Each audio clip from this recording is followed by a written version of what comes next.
ខ្ញុំចង់បានសង្គ្រាមខ្ញុំចង់ឲ្យខ្មែរតដៃចង់ឲ្យតាហ៊ានខ្មែរតដៃជាមួយនឹងតាហ៊ានសៀមបាញ់គ្នាដឹងចាញ់គ្នាចឹងម្នាក់ចង់បានសង្គ្រាមម្នាក់លេងចង់បានសន្តិភាពយើងត្រូវដឹងថាសង្គ្រាមមិនមែនមួយថ្ងៃចប់ហើយក៏មិនមែនមួយខែចប់ដែរកុំចង់បង្កើតសង្គ្រាមឲ្យសោះបងប្អូនទាំងអស់គ្នាយើងត្រូវតែស្រឡាញ់សន្តិភាពទើបអាចបន្តចំនួនកូនចៅរបស់យើងរស់បានសុខស្រួលបើសិនតែយើងចង់បង្កើតសង្គ្រាមប្រកាសជាមានការលំបាកសង្គ្រាមបងប្អូនត្រូវដឹងថាវាជាការវឹកវរ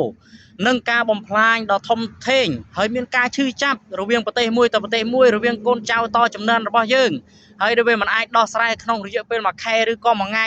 ឬក៏មួយឆ្នាំបានទេបងប្អូនអញ្ចឹងសង្គ្រាមតាមមួយពេលតិចតួចវាអាចបង្កអូបន្លាយរយៈពេលយូរឆ្នាំវាបំផ្លាញគ្រប់បែបយ៉ាងបំផ្លាញទាំងជីវិតមនុស្សបំផ្លាញទាំងផ្ទះសម្បែងបំផ្លាញទាំងកសិកម្មឧស្សាហកម្មផ្សេងហើយវាមានផលប៉ះពាល់ទៅដល់ជីវភាពសង្គមយូរអង្វែងទៀតអញ្ចឹងបើសិនជាយើងចង់បានសង្គ្រាមតើប្រទេសយើងប្រហែល100ឆ្នាំទៀតទើបអាចក្លាយជាប្រទេសអភិវឌ្ឍអាចក្លាយទៅជាប្រទេសដែលរីកចម្រើនដូចខាងប៉ៃអឺរ៉ុបបានបងប្អូនទាំងអស់គ្នាអញ្ចឹងកុំស្រមៃថាចង់បានសង្គ្រាមអីសង្គ្រាមមិនមែនជារឿងងាយស្រួលទេសង្គ្រាមតែបន្តិចអាចធ្វើឲ្យយើងឈឺចាប់រាប់រយឆ្នាំអាចធ្វើឲ្យកូនចៅចំនួនក្រោយបាត់បង់ផ្ទះសម្បែងបាត់បង់ពេលវេលាបាត់បង់អ្វីគ្រប់យ៉ាងតាមប្រវត្តិសាស្ត្ររបស់ខ្មែរយើងបងប្អូនពេលដែលយើងបង្កើតសង្គ្រាមម្ដងទុកបន្សល់ទុកការឈឺចាប់បន្សល់ទុកការបាត់បង់ដ៏ធំធេងសម្រាប់ប្រទេសដល់ក្មេងចំនួនក្រោយដូចជាពួកយើងដែលកំពុងតែជួបផលវិបាក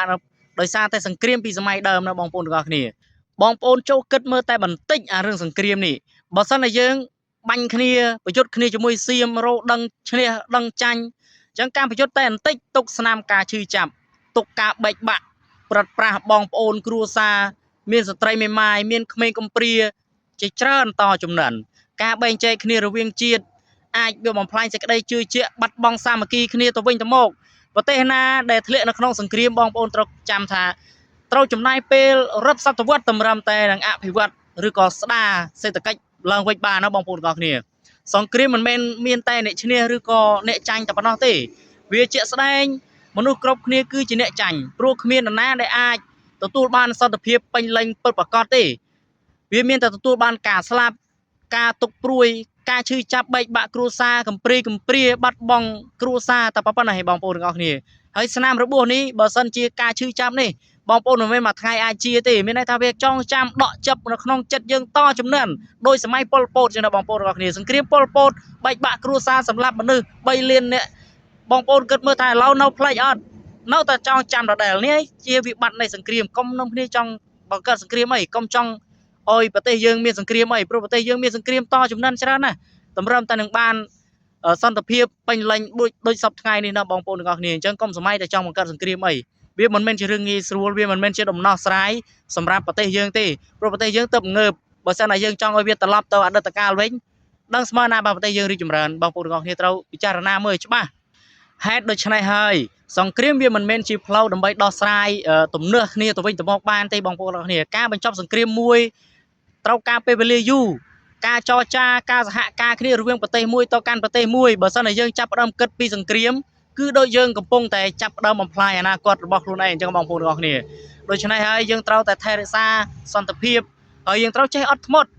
ចេះសម្ដែងការយោគយល់គ្នាការគោរពគ្នាទៅវិញទៅមករវាងប្រទេសមួយទៅប្រទេសមួយបើប្រទេសគេធ្វើខ្លាំងដាក់យើងអញ្ចឹងយើងធ្វើលក្ខណៈចាស់ទុំយើងមានអន្តរជាតិជាខ្នងបង្អែកបើសិនជាយើងមិនគោរពច្បាប់អន្តរជាតិទេគ្មានអន្តរជាតិណាមកជួយយើងបានទេដោយសារអីយើងមិនអាចតិនជួយខ្លួនឯងបានពេញលេញទេ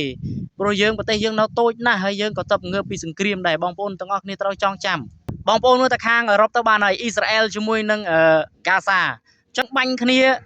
ខំអភិវឌ្ឍមកមានន័យថារាប់រយឆ្នាំមកបំផ្លាញត្រឹមតែមួយថ្ងៃពីរថ្ងៃលលាយប្រទេសអស់លលីងអញ្ចឹងក្មេងៗអត់អាហារហូបចាស់ជរាអីក៏ឈឺអីក៏គ្មានថ្នាំពេទ្យថ្នាំសង្កូវណាទៅជួយបែកបាក់គ្រួសារបាត់បង់ផ្ទះសម្បែងបាត់បង់ទ្រព្យសម្បត្តិទាំងសម្បត្តិជាតិសម្បត្តិឯកជនអញ្ចឹងបាត់បង់ទាំងអស់នេះហើយគឺជាវិបត្តិនៃសង្គ្រាមអញ្ចឹងបងប្អូនកុំសម័យអសោះថាសង្គ្រាមវាជារឿងងាយស្រួលសួរតែចាស់ទៅកាត់ដឹងហើយថាគ្មានអ្នកណាចង់ឆ្លងកាត់សង្គ្រាមទេអញ្ចឹងខ្មែរយើងឆ្លងកាត់សង្គ្រាមច្រើនចំនួនណាស់បើសិនជាបងប្អូនចង់ឲ្យបន្តឲ្យមានសង្គ្រាមតទៅទៀតប្រទេសយើងប្រកាសជារលាយផុតពីផែនដីខ្ញុំជឿជាក់ថាប្រទេសយើងនឹងរលាយផុតពីផែនដីគ្មាននៅក្នុងផែនទីលើពិភពលោកទៀតទេព្រោះប្រទេសយើងវាដូចកូនដៃប្រទេសគេផ្សេងដូចថាសដូចចង្អេរយ៉ាងធំណាស់បើសិនតែយើងចង់ឲ្យមានសង្គ្រាមបន្តទៅទៀត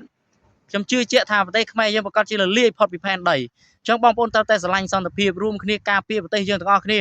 ទោះបីជាគេឈ្លានពានក៏ដោយយើងត្រូវតែតតាំងប៉ុន្តែមិនបង្កើតសង្គ្រាមតតាំងបែបមនុស្សចាស់ទុំ